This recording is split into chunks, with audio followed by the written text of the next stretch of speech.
Long, long ago, in a mighty and radiant kingdom woven between mountains of silver mist and valleys that bloomed all year long, the king and queen awaited the arrival of their long-dreamed-of child, a child who, in their eyes, would bring new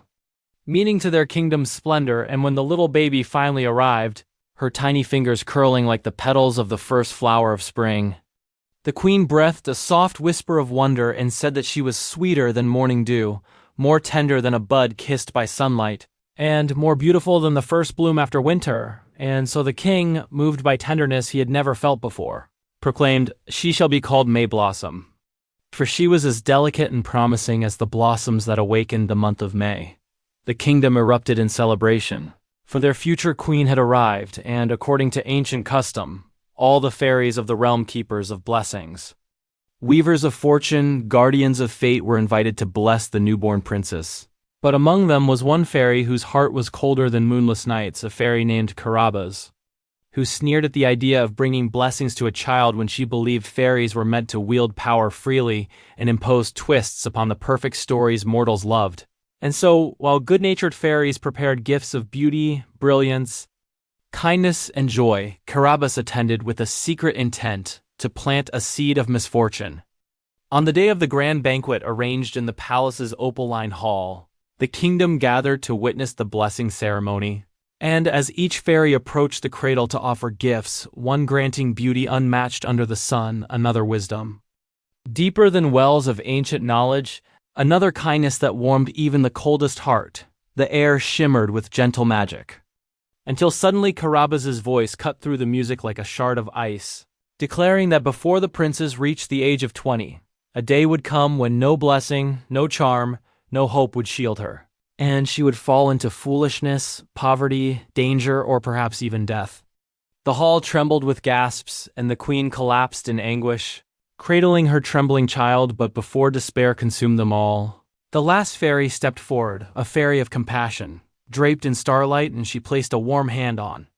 the baby and proclaimed that if the princess allowed her good heart to shine, and if she learned the lessons life placed before her, Carabas's curse would be undone and her future restored to joy, purpose, wisdom, and love. The king and queen, devastated but determined, called their council and resolved that their daughter must be protected at all costs. And so they commanded the construction of a towering sanctuary at the very edge of the kingdom, a tower surrounded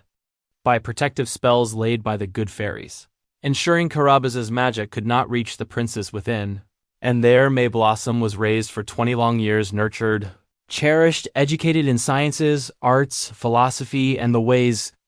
of governance, growing into a young woman as beautiful as dawn and as intelligent as the galaxy of stars above her. Over time, people forgot the true danger of the curse, believing the tower invincible. But they did not know that while Carabas's magic could not penetrate the walls, she was cunningly manipulating the world outside, shifting the calendar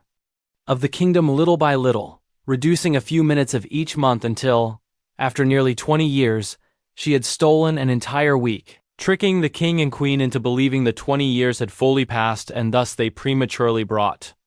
the princess out of the tower exactly 7 days before the curse's deadline.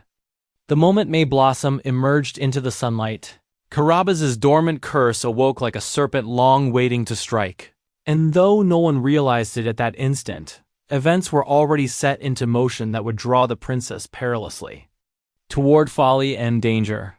That very day, an ambassador from the distant kingdom of Merlin, tall, soft-spoken, charming, and seemingly noble, arrived at the court, claiming to bring a proposal on behalf of Prince Mandarin, a prince of rare intelligence and character. May Blossom, seeing someone from a land she had only read about, felt curiosity bloom like a forbidden fruit, and when the ambassador described his homeland, an island of songbirds so magical it seemed woven of dreams, she confessed a desire, long buried, to travel, to wander beyond the tower, to see the world her parents had shielded her from. The ambassador, sly beneath his polished manners, told her that her parents would never permit her to leave. And, in the naivety stirred by the newly awakened curse, she impulsively suggested they run away that very night. He protested weakly at first, but quickly agreed, claiming he knew a boatman willing to take them across the sea. After the banquet, Mayblossom slipped past sleeping guards, unaware that Carabas' trickery had lulled the entire palace into unnaturally deep sleep, and fled with the ambassador to the docks, where a suspicious boatman accepted stolen kingdom coins in exchange for passage. As the boat glided into dark waters under the pale moon, the princess felt a strange thrill, believing herself finally free. But the moment they reached the isolated island, the ambassador's demeanor changed. No longer gentle, he cast off all pretense and ordered her to fetch food, mocking her for thinking life beyond the palace was easy, revealing that he had never accompanied her out of affection but purely for his own greed to access royal secrets, leverage her status, and abandon her when convenient. Starving, frightened, and alone in a wilderness she had never known, Mayblossom wandered in search of food until a mysterious voice, gentle and echoing like wind, guided her to a honeycomb beneath a stone, warning her not to share with the ambassador. Her heart, however, refused selfishness, and she brought it back only to watch the ambassador devour nearly the entire comb, leaving her barely a taste. Later, a second voice led her to a pitcher of milk behind a bush, yet again telling her to keep it for herself, but she shared, and again the ambassador consumed it greedily, accusing her of laziness.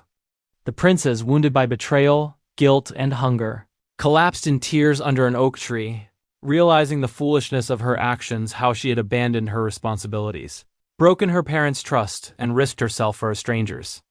whim, all pieces of wisdom she had never before needed to learn because her life had been safe, sheltered, protected. When a turtle guided her to a stash of food fit for a princess, she hesitated, recalling how kindness had only led her into trouble, and this time she resolved not to fall for the ambassador's manipulation again. She ate enough to regain her strength and made a fire, promising herself that she would make amends, return home, face her mistakes, and accept responsibility. Meanwhile, far away at sea, the admiral of the kingdom, awakened along with the rest of the palace after 3 enchanted days, interrogated the boatman, forcing him to reveal where he had left the princess, and the search party sailed swiftly toward the island. Carabas, enraged that the princess's realization and repentance had begun to dissolve the curse's power, struck again, unleashing a spell of invisibility to ensure Mayblossom would remain unseen and unheard forever, unable to call for help even when rescue was at hand.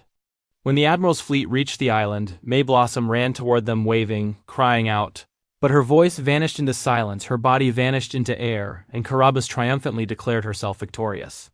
Yet the fairies, who had been watching over the princess from their luminous realm, descended in fury, their combined magic forming a radiant storm around Carabas, binding her, silencing her, and stripping her of all ability to harm any creature ever again. The spell lifted from Mayblossom in a burst of shimmering gold, and she reappeared in the admiral's arms, trembling with regret but finally safe. When she returned to the palace, the king and queen rushed to her, weeping in relief, but the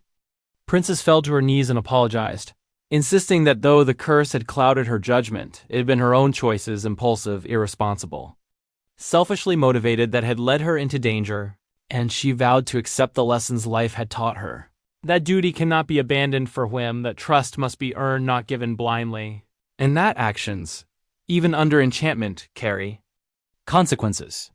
The queen embraced her, saying that her willingness to recognize her own responsibility, rather than hide behind excuses or blame, proved she was ready to become a wise queen someday. And the king, proud yet humbled, agreed. Soon after, the real Prince Mandarin arrived, a man genuinely noble, kind, thoughtful, and wise, and Mayblossom found in him not the reckless adventure she once sought, but a lifelong companion who strengthened her wisdom with gentleness and shared her desire to bring goodness to the kingdom, just as the fairies had foretold. Thus, the curse was lifted, Carabas was banished from doing harm forever, and Princess Mayblossom, shaped by mistakes, yet guided by her newly forged understanding of responsibility, truth, and compassion, lived a life not merely blessed by magic, but enriched by wisdom, spending her days beside the wonderful, wise Prince Mandarin, ruling with fairness, grace, and the bright strength of a heart that had learned its hardest lessons and emerged all the more radiant for them. And so she lived happily ever after,